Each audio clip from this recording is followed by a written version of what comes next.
I've always believed dreams are worth chasing, no matter how long it takes or how many obstacles you face. For me, that dream was a house, specifically the house. The Victorian mansion on Maple Street. I was just 7 years old when I first saw it on one of my daily walks with my dad.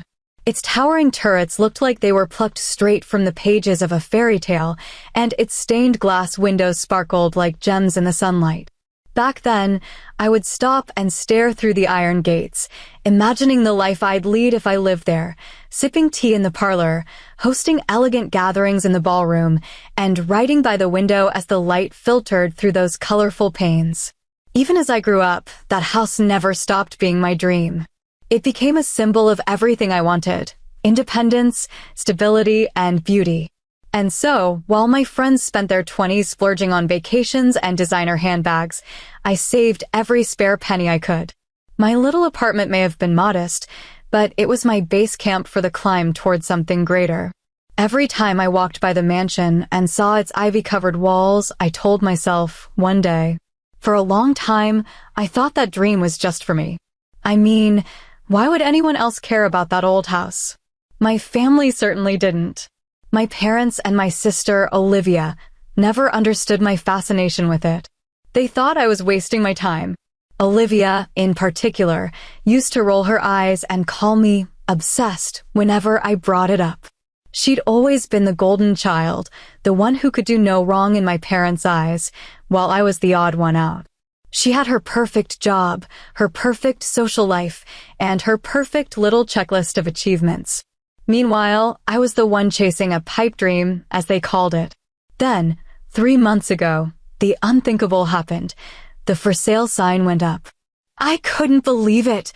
After years of waiting, saving, and daydreaming, the Victorian mansion on Maple Street was finally within my grasp. I dove headfirst into the process, contacting realtors, touring the property, and preparing to place my bid. It was exhilarating and terrifying all at once. This wasn't just a house, it was the culmination of years of hard work and quiet sacrifices.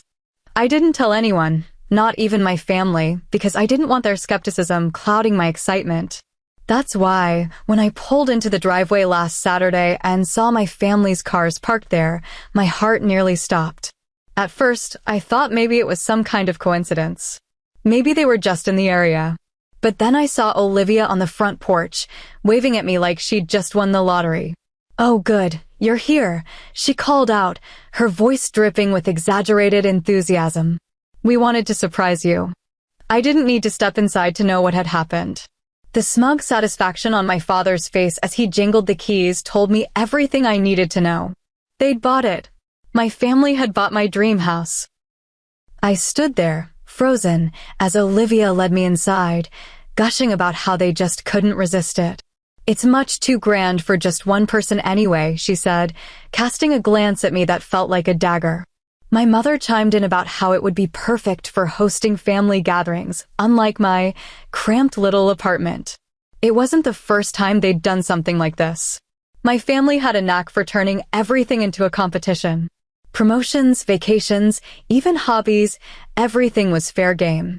But this wasn't just petty one-upmanship. This was personal. They knew how much this house meant to me. I'd talked about it endlessly for years, and they dismissed it as some childish fantasy.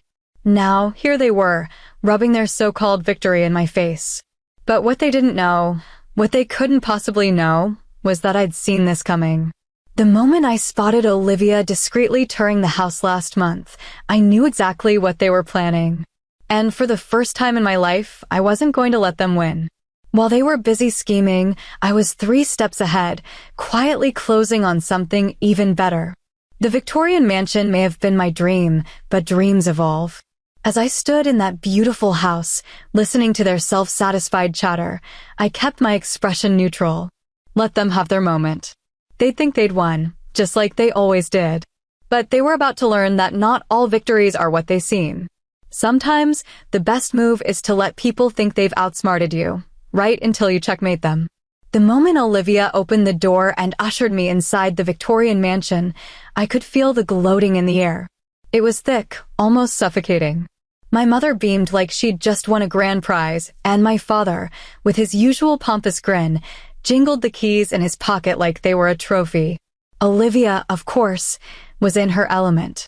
She loved being the center of attention, and this was no exception. "Isn't it just perfect?" she gushed, leading me through the house as if she were a realtor showing off a listing. Every word she spoke felt like a dagger. She talked about the charm of the hand-carved banisters and the history of the stained glass windows, details I had admired for years. Her tone was casual, but her glance at me was anything but. It was the kind of look that said, "This is mine now, and you can't have it." "We thought it was just too lovely to pass up," Olivia said, turning to face me with a smile that barely masked her satisfaction. "And really, it's much too grand for just one person."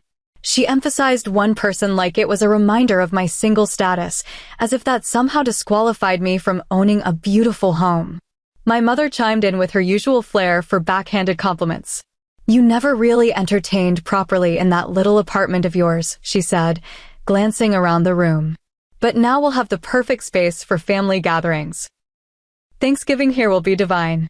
I nodded along, keeping my face neutral. The truth was, I had perfected this act over the years. When you grow up in a family that treats your life as a perpetual competition, you learn to mask your emotions.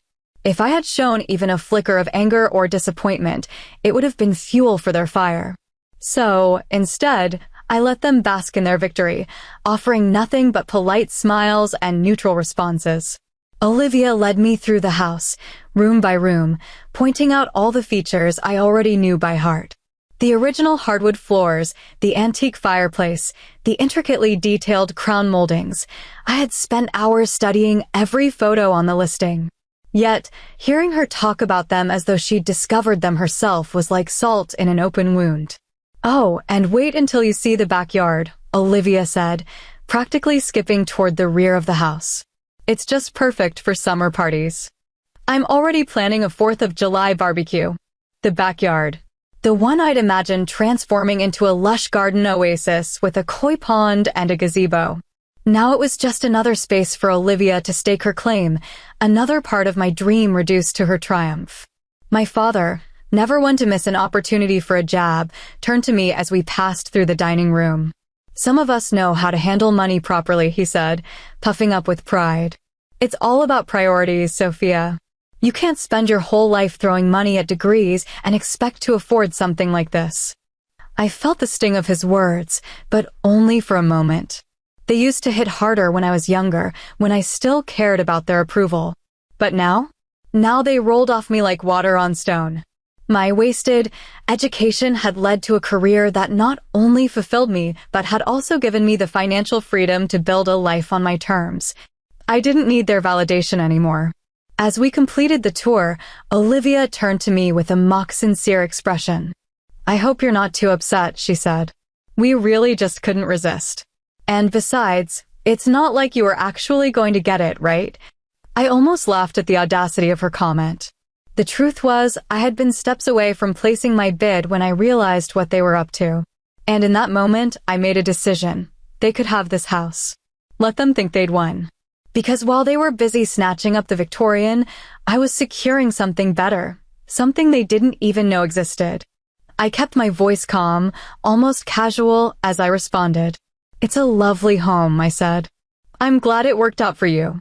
I turned to leave, my footsteps echoing in the grand foyer. Olivia called after me, her voice tinged with curiosity. "Where are you off to in such a hurry?" "Oh, just some moving arrangements to take care of," I replied, keeping my tone light. Her eyebrows shot up. "Moving? Don't tell me you're finally leaving that shabby apartment of yours." I smiled, letting just the faintest hint of amusement show. "Something like that. Don't worry, we'll be neighbors soon enough." And with that, I walked out the door, leaving them standing there in their smug little bubble. They had no idea what was coming. 2 weeks from now, when the moving trucks pulled up to Willow Manor, they would learn the hard way that their victory was nothing more than a temporary illusion.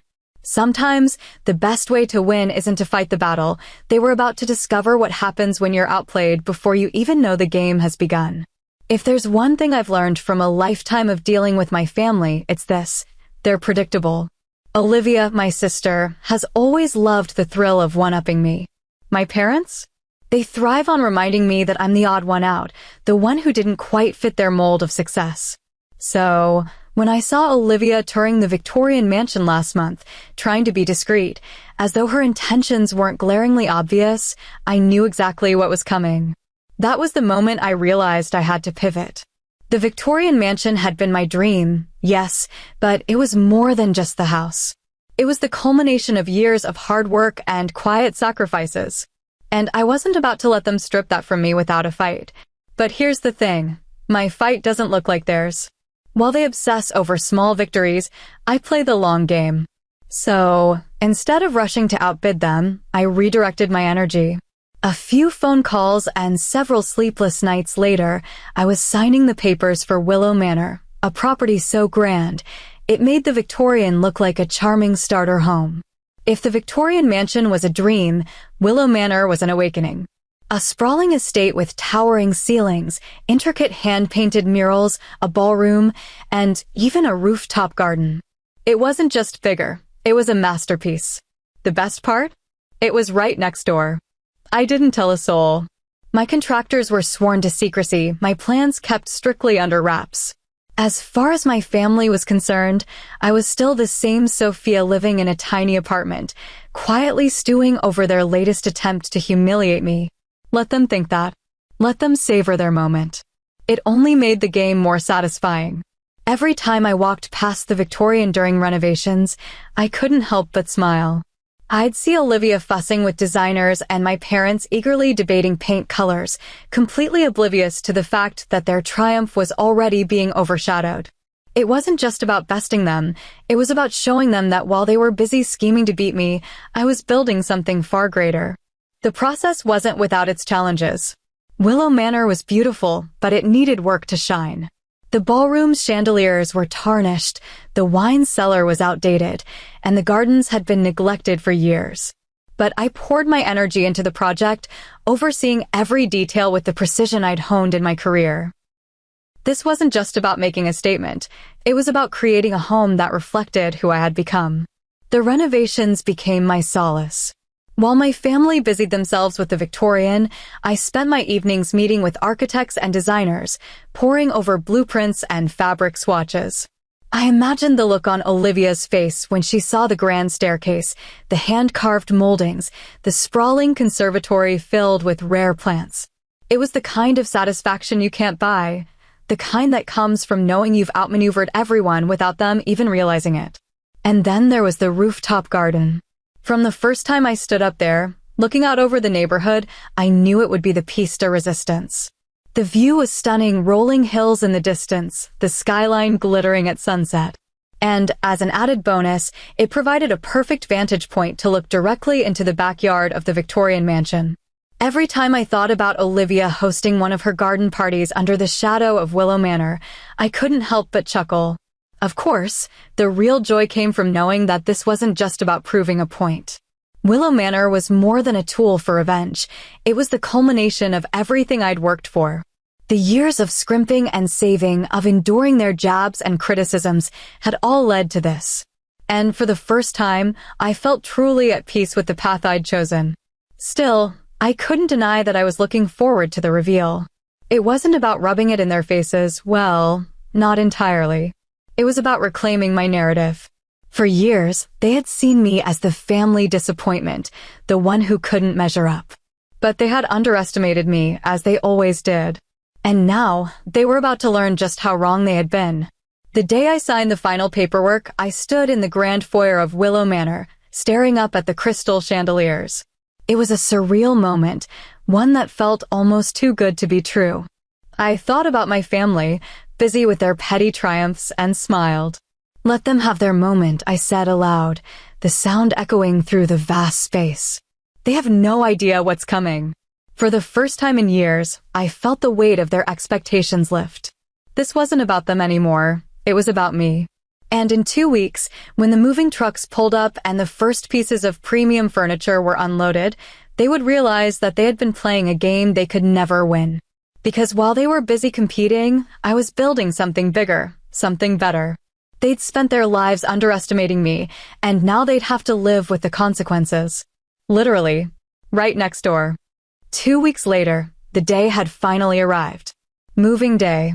The culmination of all my hard work, my carefully laid plans, and, if I'm being honest, a little well-earned revenge. I stood in the grand foyer of Willow Manor that morning, taking one last moment to admire the sunlight streaming through the stained glass windows before heading out to greet the movers. Everything had to go perfectly. This wasn't just about settling into a new home. It was about making a statement. The first moving truck rolled into the driveway just as I spotted Olivia stepping onto the porch of the Victorian mansion next door. She had her ever-present coffee cup in hand and an air of smug contentment that she wore like a designer scarf. I didn't wave. I didn't even acknowledge her. Not yet. Timing, as they say, is everything. As the movers began unloading my furniture, I noticed Olivia's gaze shift. At first, it was casual curiosity, just a neighbor being neighborly. But as the items began piling up on the lawn, her expression morphed into something closer to disbelief. The antiques. The artwork. The custom furniture I had collected over the years. Every piece was chosen not just for its beauty, but for the story it told, a story of success and independence. It was as if each item whispered, "You underestimated her." One of the movers approached me with a clipboard. "Miss Grant, where would you like the grand piano? The music room or the ballroom?" I could see Olivia freeze, her coffee cup hovering midair. The Victorian mansion didn't have a ballroom. "The music room for now," I replied casually, as though owning both a music room and a ballroom was the most natural thing in the world. "The chandeliers in the ballroom are still being restored." The poor mover looked confused, but he nodded and went to relay my instructions. Olivia, on the other hand, was no longer trying to hide her interest. She stood there on her porch, staring at the scene unfolding before her. I couldn't resist a small, satisfied smile. This was only the beginning. An hour later, my parents' car screeched into their driveway. They must have received Olivia's frantic call because they spilled out of the car in a flurry of confusion. My mother clutched her purse like it contained the answers to her questions, and my father stormed over to Olivia, likely demanding an explanation. I could hear snippets of their conversation, but I pretended not to notice.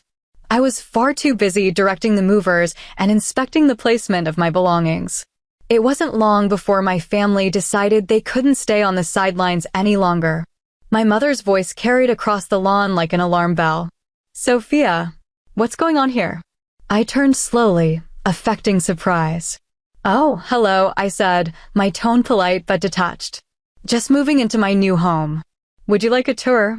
If their expressions were priceless before, they were absolutely gold-plated now.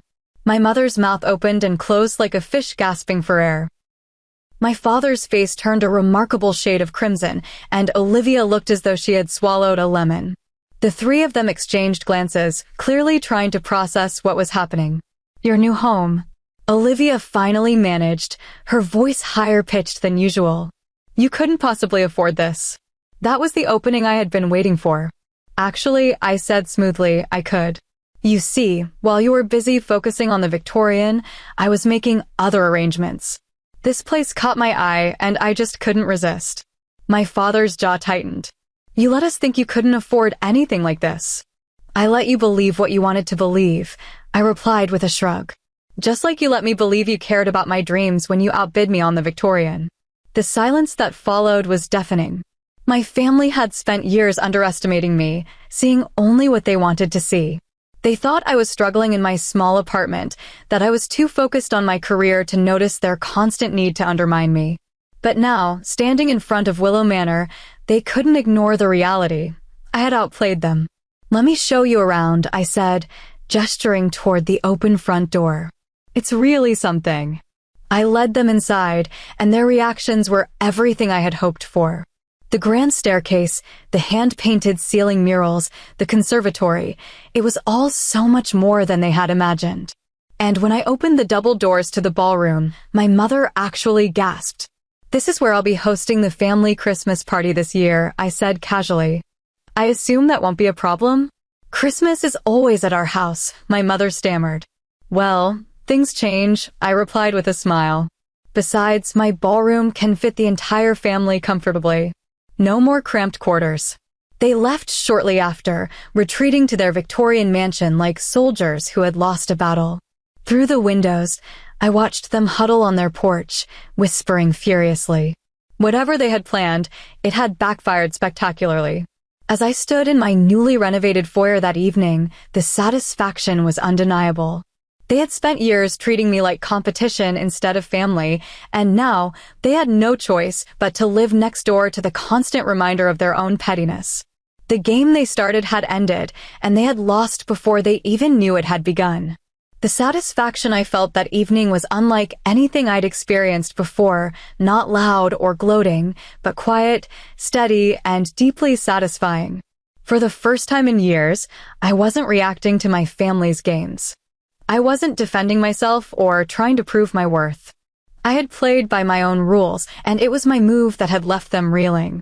I sat in my library, a glass of wine in hand, and watched through the massive floor-to-ceiling windows as the sun dipped below the horizon. Beyond the gardens, I could see the faint glow of lights coming from the Victorian mansion next door. I imagined Olivia pacing the living room, trying to make sense of what had just happened.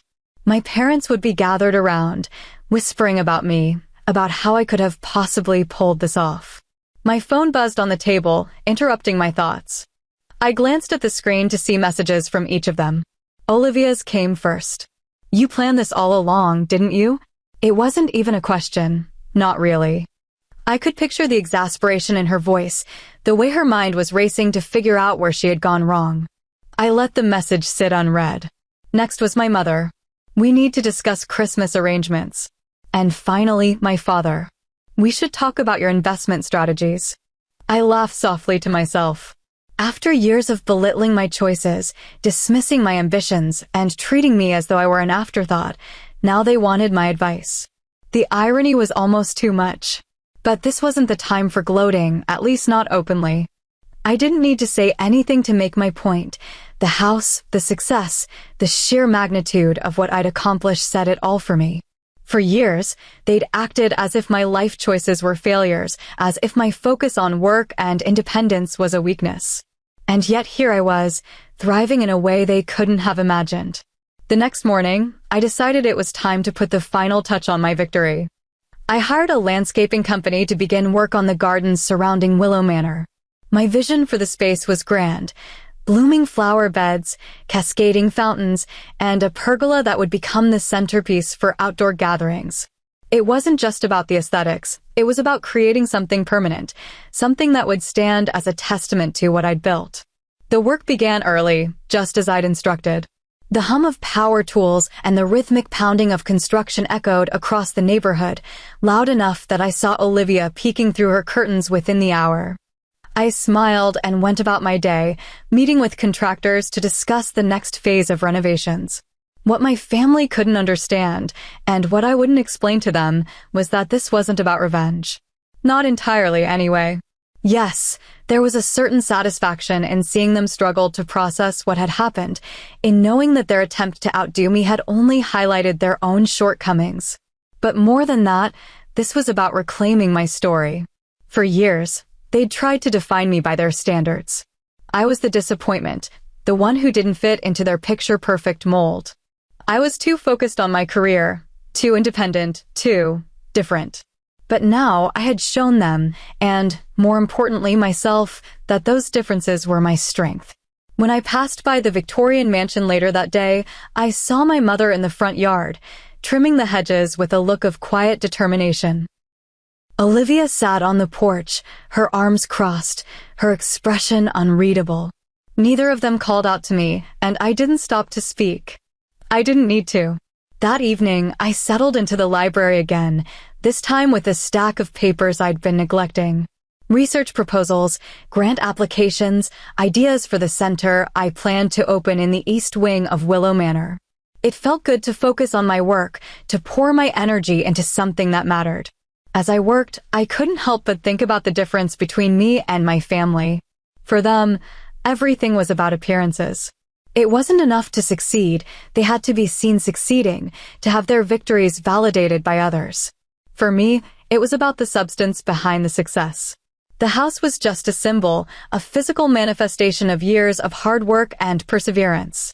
The real victory was knowing that I had built a life on my terms. Before going to bed, I checked my phone again. More messages had come through, Olivia demanding answers, my mother asking about dinner plans, my father suggesting a family meeting. I left them all unread. Let them wonder. Let them try to figure out where they went wrong. I didn't owe them an explanation, and I certainly didn't owe them the satisfaction of a response. They had spent years treating me like competition, like someone to be outmaneuvered and outshined. Now, they would have to sit with the reality that I wasn't playing their game anymore. I wasn't just surviving their pettiness, I was thriving despite it. And that, I realized as I drifted off to sleep, was the most satisfying triumph of all. 2 months after I moved into Willow Manor, the gardens were finally ready.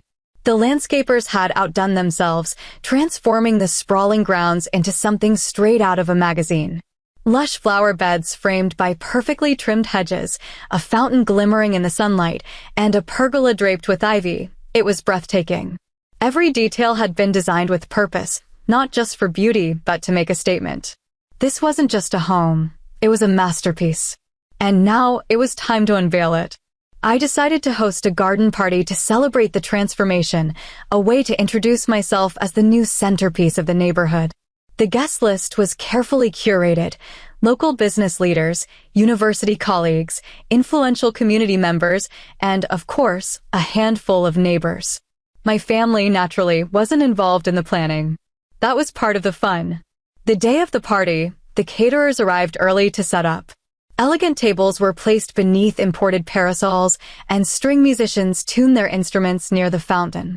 The menu was impeccable, miniature canapes, gourmet hors d'oeuvres, and champagne that flowed freely. It was indulgent, perhaps excessive, but that was the point. This wasn't just a party, it was a declaration. From my balcony, I could see Olivia and my parents watching from their considerably smaller yard. Their curiosity was almost tangible, even from a distance. I had purposefully avoided mentioning the event to them, knowing they wouldn't be able to resist peeking over the fence. Sure enough, by the time the first guests began to arrive, Olivia was practically glued to her porch, pretending to be engrossed in a magazine. The party was everything I'd envisioned. Guests mingled, complimenting the grandeur of Willow Manor and the impeccable design of the gardens. The musicians played softly in the background, creating an atmosphere of effortless sophistication. It wasn't long before my family gave in to their curiosity and made their way over. "Isn't this a bit excessive?" my mother asked, her tone hovering between admiration and disapproval.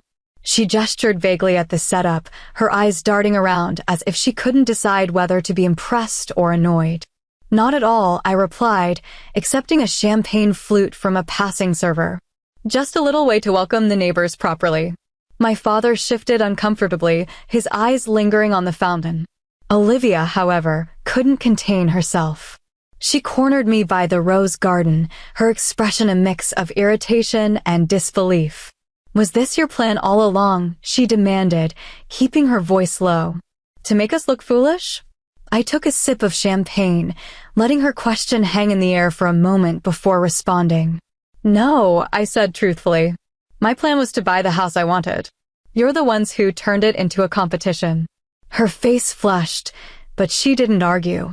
Instead, she glanced around the garden, taking in the scene. The pergola, the musicians, the impeccably dressed guests, every detail made it clear that Willow Manor was on an entirely different level from their Victorian. She didn't need me to spell it out. She could see it for herself. As the party continued, I made my rounds, chatting with guests and soaking in their admiration. Several real estate developers approached me, praising the renovations and discussing how Willow Manor had raised property values in the area. It was a subtle dig, one I didn't have to point out but knew Olivia and my parents overheard. Their Victorian mansion, while charming, was now the smaller, less impressive house on the block. By the time the sun began to set, casting a golden glow over the garden, the party was winding down.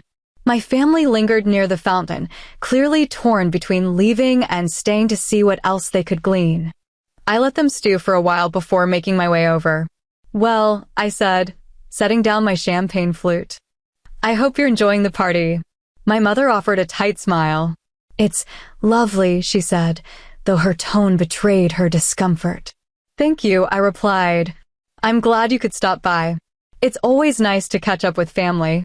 They left soon after, retreating to their Victorian mansion as the last rays of sunlight faded.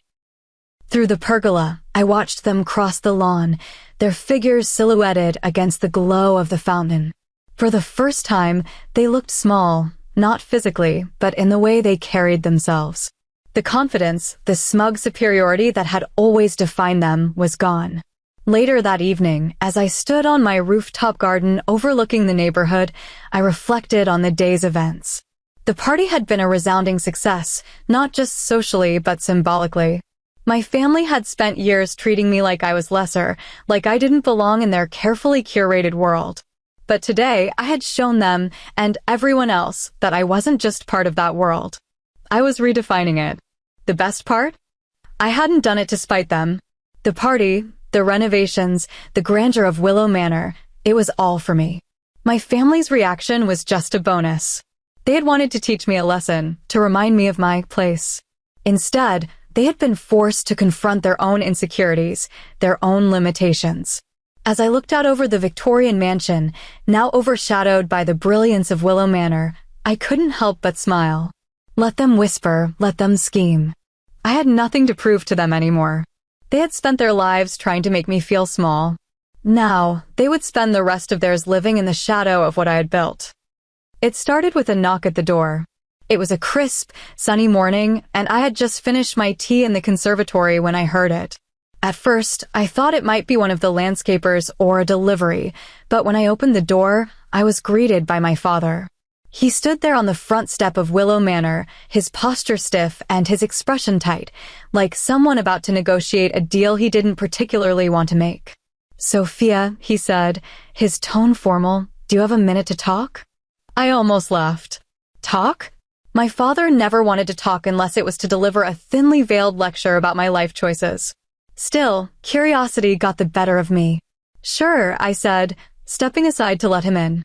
As he entered, I couldn't help but notice how his eyes darted around the grand foyer, taking in every detail.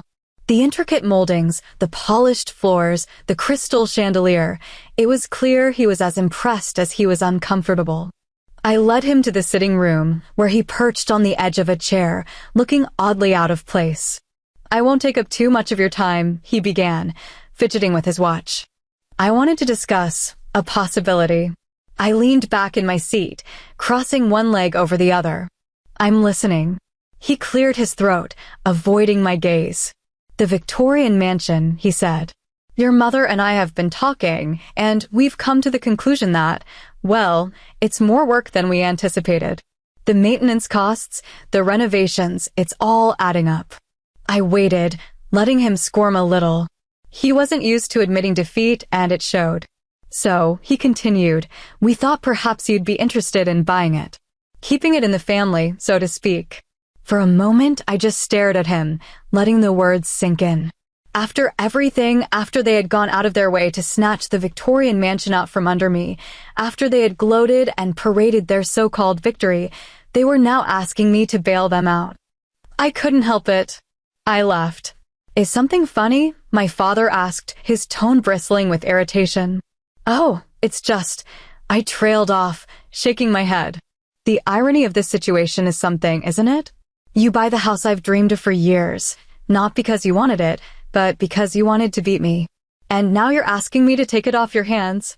"It's not like that," he said quickly. "We thought it would be a good investment." "No, you thought it would be a good way to put me in my place," I interrupted, my tone calm but firm. "And now that it's backfired, you want me to fix it for you." He stiffened, the color rising in his cheeks. "It's a practical solution," he said defensively. "You've already proven your point with this place. There's no reason to hold a grudge." "A grudge?" I repeated, raising an eyebrow. "You think this is about holding a grudge?" I stood, pacing slowly across the room, letting my words sink in. This isn't about revenge, Dad. It's about choices. You chose to buy that house knowing how much it meant to me. You chose to turn it into a competition. And now, you get to live with the consequences of those choices. He opened his mouth to respond, but I held up a hand to stop him. And for the record, I added, I don't want the Victorian mansion. Why would I? I already have everything I need right here. The silence that followed was deafening. My father shifted uncomfortably, clearly unaccustomed to being on the losing end of a conversation. Finally, he stood, straightening his tie as though that might restore his sense of authority. Well, he said gruffly, I suppose I'll leave you to it. Good idea, I said, walking him to the door. As he stepped outside, he paused, turning to face me one last time. You've made your point, he said quietly. I hope you're satisfied. I met his gaze, unflinching. I'm not trying to make a point, Dad. I'm just living my life. He didn't respond, just nodded curtly before heading back to the Victorian mansion. I watched him go, his shoulders slightly hunched, his steps slower than usual. As the door closed behind him, I felt an odd mixture of emotions. Satisfaction, yes, but also a quiet sense of closure. For years, my family had tried to control the narrative, to paint me as the disappointment, the one who couldn't measure up. But now, they were the ones struggling to keep up, to make sense of a world where I wasn't playing by their rules. I returned to the sitting room, picking up my tea and settling into the chair my father had vacated. Through the window, I could see the Victorian mansion, its charm fading in the shadow of Willow Manor. They had tried to teach me a lesson, to remind me of my place. Instead, they had learned one of their own, that actions have consequences, and sometimes, the person you underestimated is the one holding all the cards. The grand ballroom at Willow Manor had never looked more magical. Twinkling lights adorned the towering Christmas tree that reached nearly to the vaulted ceiling, while the scent of pine and cinnamon filled the air. A professional decorator had transformed the space into a winter wonderland, garlands draped along the balcony, wreaths hung on every door, and the chandeliers sparkled with crystal ornaments that caught the light like diamonds. This wasn't just any Christmas gathering, it was my Christmas gathering. For the first time, I was hosting the entire extended family, and I was determined to make it unforgettable. Not because I wanted to show off, although that was a nice bonus, but because this was my way of reclaiming the narrative. My family had spent years treating me like the black sheep, the one who couldn't measure up. Tonight, they'd see me on my terms. The first guests arrived promptly at 6, their faces lighting up as they stepped into the grand foyer. My cousins, who had once echoed my parents' criticisms of my life choices, now couldn't stop marveling at the grandeur of Willow Manor. This place is incredible, Sophia, one of them said, his voice tinged with awe. It's like something out of a movie. I smiled graciously, accepting their compliments with a quiet sense of pride. They didn't need to know about the years of hard work, the sacrifices, or the sleepless nights that had brought me here. The results spoke for themselves. As the evening progressed, the house buzzed with laughter and conversation. The ballroom, with its professional lighting and carefully arranged seating, was the perfect setting for a meal that could rival any five-star restaurant. Caterers in crisp uniforms served roasted duck, truffle mashed potatoes, and an array of desserts that left everyone speechless. My parents and Olivia arrived fashionably late, as I knew they would. My mother's eyes widened the moment she stepped into the ballroom, her gaze sweeping across the decorations, the lavish table settings, and the sheer size of the space. She clutched her pearls, a habit of hers whenever she was overwhelmed, and managed a strained smile. "It's lovely, Sophia," she said, her voice almost reluctant.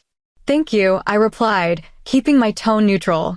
I wanted to make sure everyone was comfortable. No more cramped quarters, right? Olivia bristled, but my father stepped in before she could respond. "Well, it's certainly impressive," he said, his tone laced with something I couldn't quite place. Pride? Resentment? Maybe both. I led them to their seats, positioned at the head of the table, directly opposite mine. It was a deliberate choice, ensuring they had the perfect view of the entire ballroom, and of me, seated at the center of it all. Throughout the evening, I noticed my parents and Olivia exchanging glances, their expressions a mix of envy and discomfort. It wasn't just the house or the decorations, it was the way everyone else treated me. Cousins who once dismissed me as the academic recluse were now asking for investment advice. Aunts and uncles who used to criticize my lack of a traditional life were now praising my accomplishments. "You've really outdone yourself," my Aunt Clara said, finding me by the Christmas tree after dinner. "This house, this party, it's magnificent." "Thank you," I said, smiling warmly. "I just wanted everyone to have a good time." Clara hesitated, then added, "You know, I think your parents are starting to realize they underestimated you. It's hard not to, seeing all this." I glanced across the room, where my mother was inspecting the ornaments on the tree, her expression unreadable. My father was deep in conversation with one of my cousins, likely dodging questions about the Victorian mansion. Olivia, meanwhile, stood near the fireplace, looking as though she'd swallowed a bitter pill. By the time dessert was served, the shift in dynamics was undeniable. For years, I had been on the outskirts of family gatherings, quietly enduring their subtle digs and overt dismissals. Now, the tables had turned. My success wasn't just evident, it was impossible to ignore. As the evening wound down, Olivia finally cornered me near the conservatory. "So, this is what you've been planning all along," she said, her voice low and accusatory. I raised an eyebrow. "What are you talking about?" "All of this," she said, gesturing around the room. "The house, the party, everything. You wanted to show us up." I sighed, setting down my glass of wine. "Olivia, this isn't about you. Or Mom. Or Dad. This is about me building the life I want. The fact that it bothers you? That's on you, not me." She opened her mouth to argue, but stopped herself, her shoulders slumping slightly. "It's just hard," she said after a moment. "Seeing all of this, knowing we underestimated you." "That's the thing, Olivia," I said gently. "You didn't have to underestimate me. You chose to. And now you have to live with that choice." She didn't respond, just nodded slightly before walking away. Later that night, as the guests began to leave, my father approached me by the grand staircase. "It was a wonderful party," he said gruffly. "You've done well for yourself, Sophia." "Thank you, Dad," I said, and for the first time I meant it. As I stood in the ballroom after everyone had gone, the house silent once more, I felt an overwhelming sense of peace. This wasn't just a victory. It was a reclamation of my story, my identity, and my worth. For the first time in years, I wasn't fighting to prove myself to them. I didn't need their approval. I had built a life that was mine, and that, more than anything, was the greatest gift of all. Months passed, and life at Willow Manor fell into a rhythm that I had come to cherish. The house was no longer just a symbol of success, it was home. My days were filled with research, hosting charity events in the grand ballroom, and tending to the rooftop garden that offered a view of the neighborhood. From that vantage point, I could see the Victorian mansion next door, still standing as a quiet reminder of the game my family had tried to play. A game they had lost spectacularly. My parents and Olivia had grown quieter in recent months, their initial indignation giving way to a begrudging acceptance of their new reality. I no longer received as many thinly veiled comments about my unconventional life choices, nor did they try to compete with my every move. It seemed they had finally realized that there was no competition to be had. I wasn't playing their game anymore. I never had been. One morning, as I was reviewing plans for a new research center I intended to establish in the East Wing, there was another knock at the door. This time, it was Olivia. She stood on the front step, looking uncharacteristically uncertain. Her usual confidence had been replaced by a hesitance that caught me off guard. "Can I come in?" she asked, her voice softer than usual. I nodded, stepping aside to let her enter. She wandered into the sitting room, her eyes scanning the space as if seeing it for the first time. I could tell she was searching for the right words, and for once, I let her take her time. "I wanted to talk to you," she began, her tone careful. "About everything." "Everything?" I asked, raising an eyebrow. She sighed, sinking into one of the armchairs. "You were right," she said finally. About the house. About how we handled it. We thought, well, I thought it would be fun, a way to get under your skin. I didn't think it would turn into this. I repeated, gesturing vaguely around the room. This, she said, her voice tinged with frustration. You proving us all wrong. Making us look like fools. Olivia, I said calmly, taking a seat across from her, this was never about proving you wrong. It was about me pursuing my own life, my own goals. The fact that you took it as a competition? That's on you. She looked down at her hands, her expression conflicted.